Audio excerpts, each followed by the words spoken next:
remains inside because the Great Fire of London didn't quite make it as far back in 1666.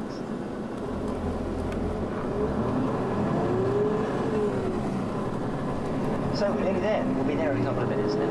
That's the tower.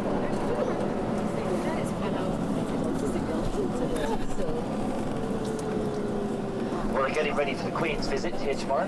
Queen's visit to the Tower of London. And you see all this area here on the left of the Tower of London, you will see a line of people waiting to get in. And I'll tell you a little bit more about that when we get back on the coach, because it's part of a ceremony that's been going on for well over 350 years now. The ceremony of the Keys, looking out the Tower of London each evening.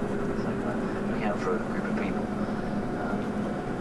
patiently waiting to get into the Tower of London when we get off the boat. So here we are, and Ted's going to drop us off down here.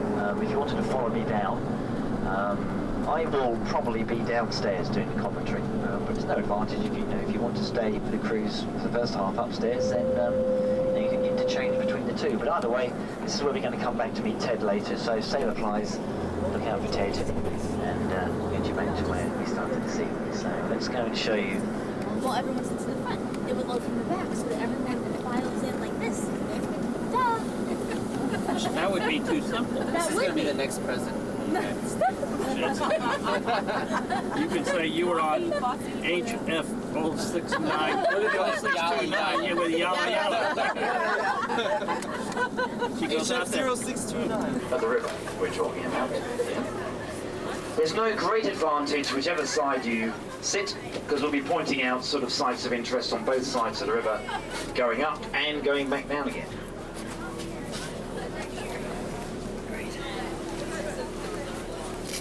I wonder what point becomes fresh. Doesn't matter. It's family four now. Okay, now you go. And it looks like we're all aboard. Hello. How are we doing?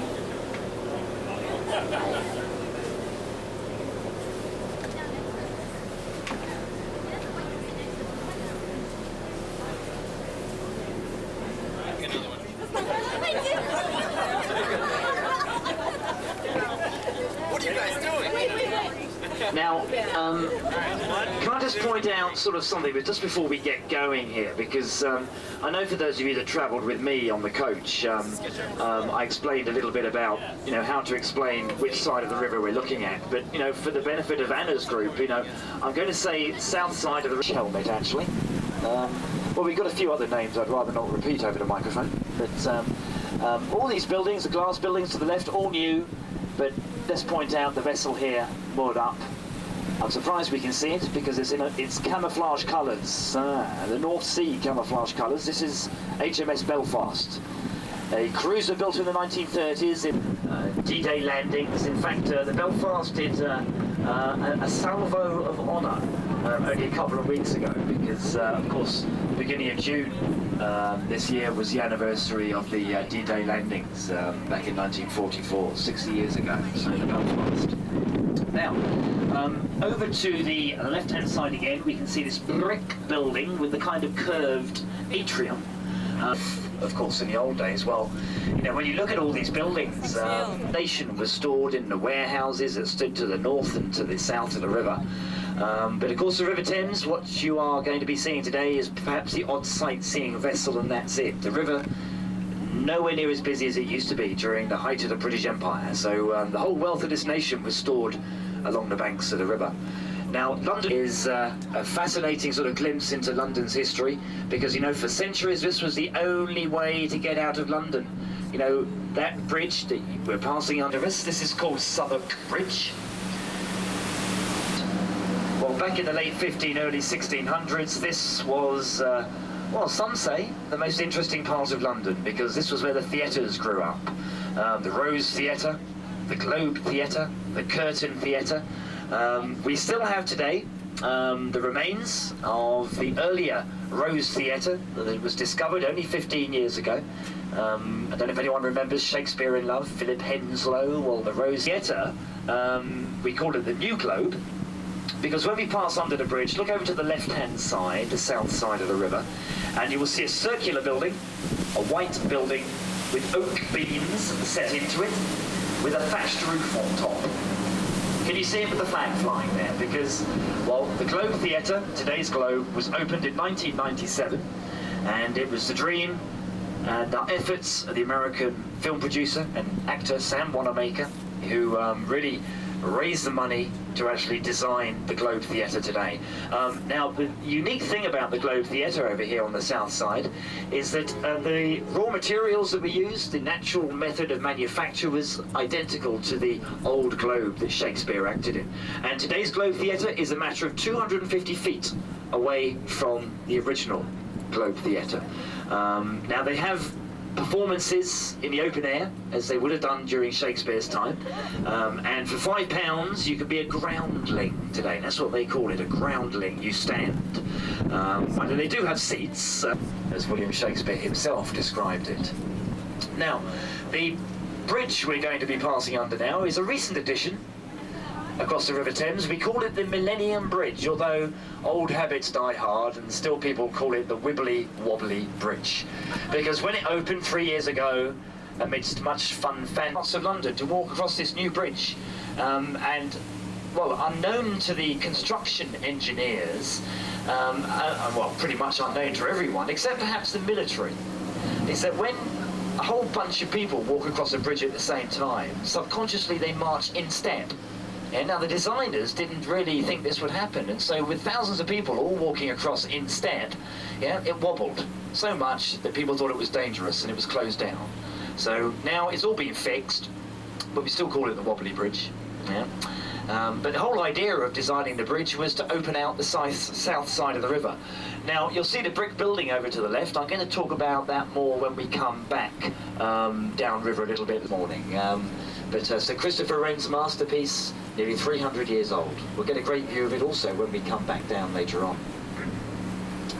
Well, well, have a look over to the left-hand side, and you'll see this rather sort of functional building called Sea Containers House. It was actually, well, the idea behind it was actually a hotel initially, well, it's now the headquarters of the company that are responsible for running the Orient Express P&O cruise line, huge company, Sea Containers. Now, next door to it, on the south side, so on the left, we see the brick buildings with a little white tower with OXO written into it, OXO. Now, you might have noticed, you might not have noticed, that there is no advertising allowed on the banks of the River Thames. It's just one of those rules. But when this tower was created, where the brick buildings are to the left was a meat packaging company. And today, even today, if you're in a hurry on Sundays and you're making Sunday lunch, you use OXO stock cubes, beef stock cubes, and they were all made here on the left-hand side. And the designer of this tower wanted to advertise his company, but without breaking the legislation on advertising on the banks of the river. So he actually designed a rather intricately designed stained glass window, OXO, and he said it was nothing to do with the company at all, it just happened to be the design, yes. So the OXO Tower, as we call it today. Well, now, well, the Millennium Bridge that we passed under earlier has proved successful now, although, you know, it did have, actually, it's the largest Ferris wheel in the world today. It is 450 feet tall, it can accommodate well over 600 people, and it takes 35 minutes to do the complete loop. And as it's sponsored by British Airways, you don't take a ride, you take a flight. Now, last year it was given a special license, and now you can get married in the top pod. Yes, it's a special license, you can get married on the London Eye now. Now, when the wheel was put into position, it was actually assembled horizontal over the River Thames. And then it was hauled into position. Mind you, it was supposed to start turning on December the 31st, 1999, and we did have a security problem. It didn't start turning till February 2001, but at least we sort of got it running eventually. And it's been a great addition to this to the River Thames, it has to be said. It took us a while to get used to it because it's very close to the Houses of Parliament, but now it's been, well, it's had its licence recently extended, and it's going to be here for at least another 7 years. The London Eye. Now, have a look over to the south side again. Be on the south side of the river here to the left. It was called the Festival of Britain, and the Festival Hall was built to commemorate this very important landmark. And then after the Festival Hall was built, we had the the National Theatre, the National Film Theatre. We had smaller concert halls and art galleries. And one of the best old-time movies, if anyone remembers, Waterloo Bridge, the movie with Robert Taylor and Vivien Leigh. Well, that wasn't this bridge, that was the old one that stood on this site. This stone obelisk sticking up there. Yeah. Now, if you look carefully, you'll see two animals at the base, sphinxes. Now, that is called Cleopatra's Needle. And if there's anyone from New York, then there's also one in Central Park. There's a twin. And it's older than London. In fact, it's nearly 3,500 years old because it once stood outside a temple in Egypt. And it was given to Britain, well, from the ruler of Egypt back in 1799 in return for the defeat of Bonaparte in the Battle of the Nile. Yeah, Admiral Lord Nelson again, the Battle of the Nile. Are people saying hello? Yes, they are. Are they with us? I don't know. No. So Cleopatra, nothing to do with Queen Cleopatra at all. That was the name of the vessel that brought it all the way over from Egypt. Well, we're not having learnt our lesson with the Millennium Bridge.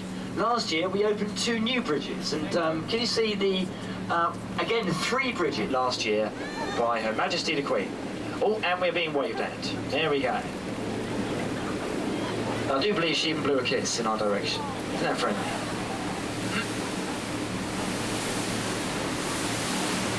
We never ever had a view, the view we have now. So when you're walking along the bridge, of course we had the wonderful view of the Houses of Parliament coming into view at 12 o'clock, directly in front of us. Now I'm often asked about this building to the right. It's a club, a hotel and private apartments. It's called Whitehall Court. It just looks really nice. At the Tower of London because I don't know. In fact, again, over here to the left, we have apartments, we have an aquarium, we have a modern art gallery, we have hotels. So converted use. This used to be our city hall to the left-hand side. Now, immediately to the right, look, immediately to the right, can you see this memorial with an eagle on top? That is a Royal Air Force memorial. And the Royal Air Force was formed during the First World War, and that's a memorial to all the members of the associated squadrons that fought during the Second World War. Now, behind the trees to the right, you can see the chimney pots, kind of red and white stripy buildings. Can you make that out? That is Old Scotland Yard. Just to the right, and it's a stripy sort of stone and brick building. This was the site of Old Scotland Yard back in the late 19th century. They've now moved to Victoria. Well, what a wonderful view. Big Ben. You can't actually see Big Ben though, because Big Ben is the bell. That's the name of the bell. That is St. Stephen's Clock Tower. And, well, everything we're going to be passing in a wee moment on the right-hand side, the Houses of Parliament, to give it its correct name, it's the new Palace of Westminster. Because 900 years ago, on the site of these Parliament buildings was a small palace where the last of our Anglo-Saxon kings lived. He died in 1065, Edward the Confessor. He founded Westminster Abbey. Westminster Abbey today is just behind Big Ben. You'll see the 2 white towers quickly going out of view. That's Westminster Abbey. But, well, we call this building to the right the new Palace of Westminster because the old Palace of Westminster burnt down during a fire in 1800, created here on the right-hand side. But, you know, all these buildings are only 150, 160. If you look over to the right, you'll see the green and white awnings and the red and white awnings, just on the facade, the front of the buildings here. Now, as we're passing this building, immediately to the right is the House of Commons. Not a great deal of work going on there at the moment, I must say. In fact, you can always tell when Parliament is in session because the flag flies from the Victoria Tower up there. But the House of Commons, immediately to the right, all the members of Parliament, all 659 of them, they sit in green leather seats. Yes. Now, the left-hand side of the facade, i.e. behind the red and white awnings, that's the House of Lords, the upper house. And they sit in red leather seats. So it's all colour coordinated around here. Yes. Westminster Bridge behind us is a green bridge. Look at the bridge ahead of us. Lambeth Bridge is red. Well, that's what they say anyway. But we're going to swing round here. And if you look over to the left, you'll see the line of trees. And can you see the tower with the red flag flying? Now that is actually all part of a church called St Mary at Lambeth. Well, that's what it used to be called. Today it's a museum, but it used to be a church, and in the churchyard of that church is buried a certain Captain William Bligh, Mutiny on the Bounty. Now, although it's hidden behind the trees to the left of the church tower, now Big Ben actually weighs 13.5 tons, which makes it the second biggest bell in London after Great Paul. What's out there? Now, anyone who's gone downstairs, I have a feeling you've left some umbrellas upstairs, so don't forget them. I'm sure you'll be needing them. Be 20 to 25 feet on occasions. And, well, because of the tidal current, it stirs up all the silt, so it just looks dirty. It's not really. I mean, if you've got a glass of water or a bucket and sort of lowered it over the side and let it settle for about a minute, it will be very, very clean. 2/3 of Londoners' water comes from the River Thames today, once it's been treated. And now we have over 150 different types of fish that are caught regularly in the River Thames. Salmon are caught in the river, as they have been since the mid-1970s. Last year we saw porpoises swimming around Tower Bridge. We've even seen the City of London ahead of us, because I think if you asked most Londoners what their favourite view of London is, I reckon most of them would say the view, because now we can see coming into view, ahead of you to the right, in the distance above the bridge, the dome of St Paul's Cathedral, and the area we call the City of London, the Square Mile, Square Mile. A lot of them were destroyed during the fire, and many of them were rebuilt by Sir Christopher Wren, whose masterpiece was the Cathedral, St Paul, Waterloo Bridge. I want to point out a building that we'll get a really good view of on the north side of the river. So now we're looking left because we've turned round. So north side is to the left now as we head sort of the Watergate entrance from the river into this lovely 18th century mansion house. Dead ahead, 12 o'clock, the Dome of St Paul's, and if you have a look to the right, you'll see the next tall we've just sailed around now. And now we've entered into the City of London again. Time to point out, and here we are to the left. Now St Paul's Cathedral is undergoing a little bit of restoration at the moment. We're halfway through a 10-year restoration programme, cleaning up the stonework, repairing outside and inside. But well, look immediately to the left now, and can you see the building with the green roof and the windows that are lit up there? Just to the left now. That is the headquarters of Lever Brothers, who make Ben & Jerry's ice cream, amongst other things. Just over there to the left, yeah. Neon light, T-A-T-E, the Tate. Now, we call this art gallery the Tate Modern, and well, this was an oil-fired power station for 30 years. It was decommissioned back in the early 1980s and stood empty for another 15 years. No idea what to do with it at all. And someone hit upon the idea of using it as a modern art gallery, because by far and away the largest inside space, any gallery, anywhere in the world, is called the Turbine Room. Perfect for modern art. So now it opened for the Millennium, so it was one of our Millennium projects. So we had the Millennium Bridge here leading over. Now, of course, the south side of the river to the right-hand side wasn't just the theatres, it was all the nasty sort of industries were always pushed outside of the City of London. Brewing, tanning, making leather, felt making, anything particularly antisocial and smelly because of the prevailing winds were always pushed outside of the City of London to the south, to the right. And also the sort of rather unsavoury entertainments of the day, like bear baiting and cockfighting, that all took place in special arenas on the south side of the river. So it's an area that William Shakespeare would have been very, very familiar with. After all, he made his career as a co-partner and an actor, actually, at the Globe Theatre.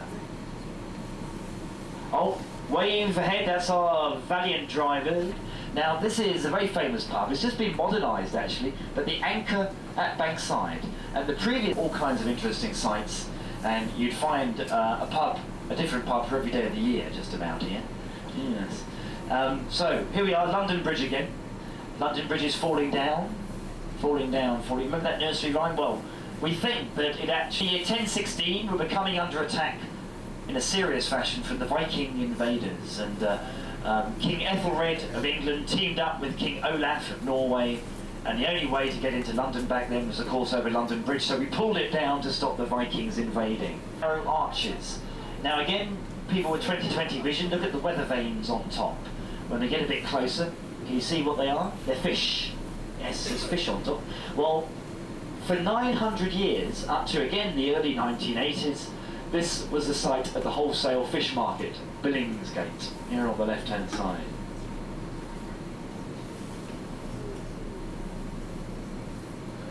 Well, here we are coming up to the Belfast again on the right-hand side, and what we're going to be doing is going under the Tower Bridge.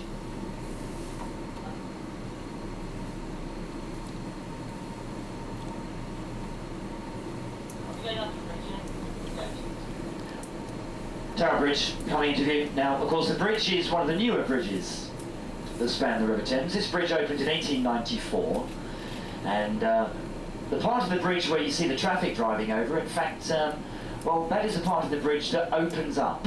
There are two drawbridges that are called bascules, and they weigh 1,000 tons each, and they raise in 90 seconds. Now, nowadays, maybe once or twice a week, because of course the River Thames is nowhere near as busy as it was during the 19th century. And in fact, even most of the 20th century, when the bridge used to raise dozens of times each week. But the bridge actually, when it was constructed, it was sort of designed to actually blend in with the Tower of London to the left-hand side. So the bridge mounts, so when we actually come about after sailing under the bridge, then we're going to get a great view again. Well, definitely, along with Big Ben, Tower Bridge has got to be one of the visual symbols that have been associated with London for so many years. Spectacular piece of engineering, especially when you consider that the drawbridges opened in the old days using steam. Now they sort of run on electricity, of course. It's actually a museum, the Tower. It was closed down in 1909 because it became such a popular place for suicides and ladies of the night. Yes. So here we are, Tower Bridge. Park, the site of the Royal Observatory, the 0-degree meridian line. So the River Thames extends with even more history. But as we come about, here's a spectacular view of Tower Bridge. Now directly in front of us, behind the hotel, actually is St. Catherine's Dock. Because this whole stretch of the river ahead of us, all the way down to Greenwich, back in the 17, 18, 1900s was the area we called the Royal Docks. There were 7 docks that were interlinked together, and well, they were so busy that eventually, you know, we had to sort of, well, there was a long waiting list for all the ships that used to come in through the estuary of the River Thames. As you can see today, of course, it's mainly sightseeing boats that we'll see on the river. Oh, there's a lot of noise. Another party boat by the sound of it.